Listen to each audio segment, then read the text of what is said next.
বই কিনেই সেগুলো কেটে টুকরো করা হচ্ছে, তারপর দ্রুত স্ক্যান করে কৃত্রিম বুদ্ধিমত্তাকে শেখানো হচ্ছে নতুন তথ্য। আর এই অভিযোগ ঘিরেই এবার তীব্র বিতর্কে জড়িয়েছে এআই শিল্প।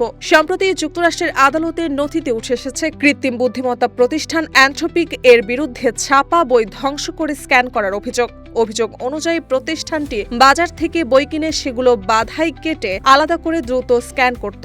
পরে বইগুলো অবশিষ্ট অংশ নষ্ট করে ফেলা হতো। যদিও আদালত যুক্তরাষ্ট্রের কপিরাইট আইনের আওতায় এই পদ্ধতিকে রূপান্তরমূলক ব্যবহার হিসেবে বৈধ বলে রায় দিয়েছে। এই ঘটনার পর বিশ্বের বিভিন্ন দেশের পুরনো ও দুর্লভ বই বিক্রেতাদের মধ্যে উদ্বেগ ছড়িয়ে পড়েছে। অস্ট্রেলিয়ার অনেক বিক্রেতা জানিয়েছেন, সম্প্রতি কানাডিয়ান ভিত্তিক জুম বুকস নামের একটি প্রতিষ্ঠানের কাছ থেকে অস্বাভাবিকভাবে বিপুল সংখ্যক বইয়ের অর্ডার পাচ্ছেন তারা। ক্রেতারা বইয়ের দাম নিয়ে দর কষাকষি করছেন না, এমনকি একেবারে ভিন্ন ভিন্ন বিষয়ে বহু পুরনো বইও একসঙ্গে কিনছেন। এতে বিক্রেতাদের সন্দেহ, এসব বই হয়তো এআই প্রশিক্ষণের জন্য ব্যবহার করা হচ্ছে। তবে জুম বুকস দাবি করেছে, তারা বই ধ্বংস করে ডিজিটাল রূপ দেয় না, বরং অক্ষত অবস্থায় পুনরায় বিক্রি করে। অন্যদিকে অ্যানথ্রোপিকও জানিয়েছে, তারা কখনো দুর্লভ বা প্রাচীন বই ধ্বংস করেনি, তবে বড় ভাষা মডেল প্রশিক্ষণের জন্য বাণিজ্যিক বাজার থেকে বই সংগ্রহ করা এআই শিল্পে একটি প্রচলিত পদ্ধতি বলেও স্বীকার করেছে। বিশেষজ্ঞদের আশঙ্কা, যদি বিরল বা একমাত্র কপি বইও